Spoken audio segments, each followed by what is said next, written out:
Armutsrenten in Deutschland.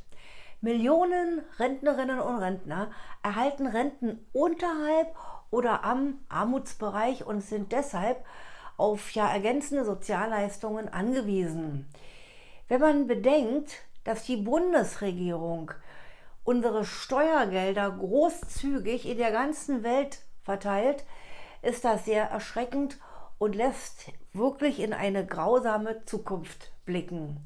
Im Jahr 2021 fanden fast 30.000 Zwangsräumungen in Deutschland statt, weil die Miete nicht mehr bezahlt werden konnte. Das Ziel der Ampelregierung laut Koalitionsvertrag, jährlich 400.000 bezahlbare Wohnungen zu bauen, ist ein Wunschdenken. Es rückt zunehmend in weite Ferne. Mehr dazu im heutigen Video. Ich bin Jutta Martin, Rentnerin und berichte über aktuelle Themen zu Steuern und Renten. Fragen und Anregungen schreibt bitte unten in die Kommentare und sichert euch auch die Gratis-Checkliste speziell für Rentner oder auch die Gratis-Anleitung in 7 Schritten zur Steuererklärung. Die Links dazu findet ihr unter diesem Video. Das Rentenniveau liegt derzeit bei 48%. Vor einigen Jahren ging man noch davon aus, dass man mit 70% des letzten Nettogehalts gut im Alter leben kann. Dabei war private Vorsorge einkalkuliert. Durch die steigenden Kosten ist dieser Bedarf auf mindestens 80-85% gestiegen. Wer privat oder betrieblich nicht vorgesorgt hat oder nicht vorsorgen konnte, ist jetzt in einer mächtigen Schieflage und hat ein finanzielles Problem. Die reguläre Altersrente oder auch Regelaltersrente genannt, betrug im Jahr 2021 nach Abzügen, also netto, bei Frauen rund 856 Euro und bei den Männern durchschnittlich 1203 Euro. Damit sind die Frauen grundsätzlich von Altersarmut betroffen. Laut einer Studie sind nämlich alle diejenigen Rentner von Altersarmut betroffen, deren monatliches Nettoeinkommen unter 958 Euro liegt. Die Mietkosten für private Haushalte lagen 2020, also ich habe jetzt leider keine aktuellere Zahl gefunden, nur die von 2020, in Deutschland bei durchschnittlich 745 Euro im Monat. Mit Energie und Instandhaltung waren es insgesamt 2020 sogar 923 Euro im Monat. Als alleinstehende Rentnerin reicht die Rente nicht mal dafür und auch bei den Rentnern ist es knapp. Diese Durchschnittsrenten sind auf gut Deutsch einfach nur Armutsrenten. Im Rentenversicherungsbericht 2022 kann man die genauen Zahlen nachlesen. Er wurde vom BAMS, also vom Bundesministerium für Arbeit und Soziales, herausgegeben und umfasst 115 Seiten. Ein Blick in diesen Bericht kann nicht schaden. Den Link zum Rentenversicherungsbericht 2022 findet ihr hier unter diesem Video. Offiziell sind etwa 2,5 Millionen Rentner in Deutschland oder armutsgefährdet und kommen trotz Grundsicherung kaum über die Runden. Der letzte Ausweg ist für manche Rentner der Weg zum Pfandleihhaus.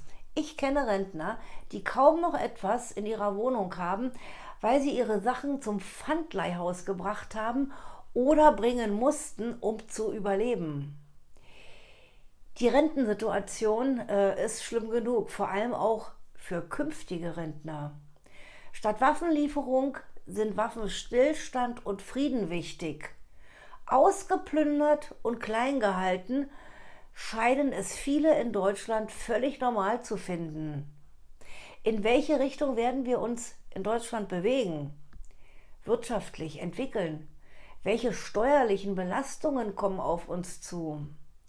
Deutschland ist jetzt schon Weltmeister bei der Höhe der Steuern und Abgaben laut OECD, also Organisation für wirtschaftliche Zusammenarbeit und Entwicklung. 53% der Deutschen haben große Angst vor Steuererhöhungen oder Leistungskürzungen aufgrund der Staatsverschuldung. Was kommt auf die künftigen Rentner zu?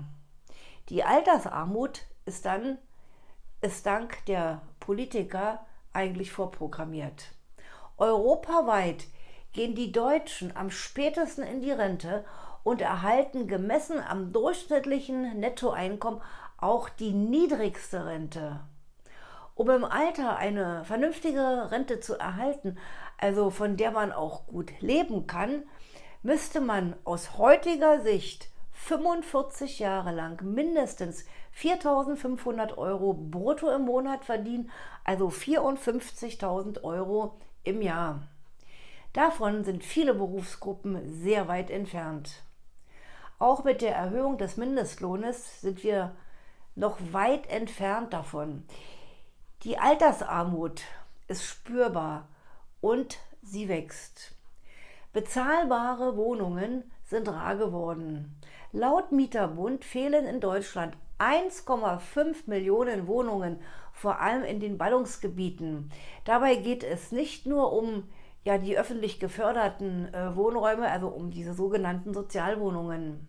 Was versteht man unter bezahlbarem Wohnen? Grob gesagt, sollte dauerhaft nicht mehr als 1/3 inklusive aller Betriebskosten des Haushaltseinkommens dafür verbraucht werden müssen. Im wirklichen Leben sieht das aber ganz anders aus. Die Rentner mit einer kleinen Rente sind bis jetzt einigermaßen über die Runden gekommen. Nun frisst aber die Inflation die Renten auf. Junge Leute können mit einer privaten Altersvorsorge vielleicht diese berühmt-berüchtigte Rentenlücke schließen. Was aber können die jetzigen Rentner machen?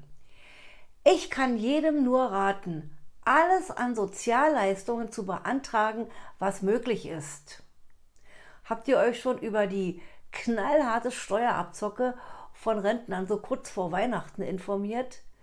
Noch nicht? Dann schaut gleich mal rein.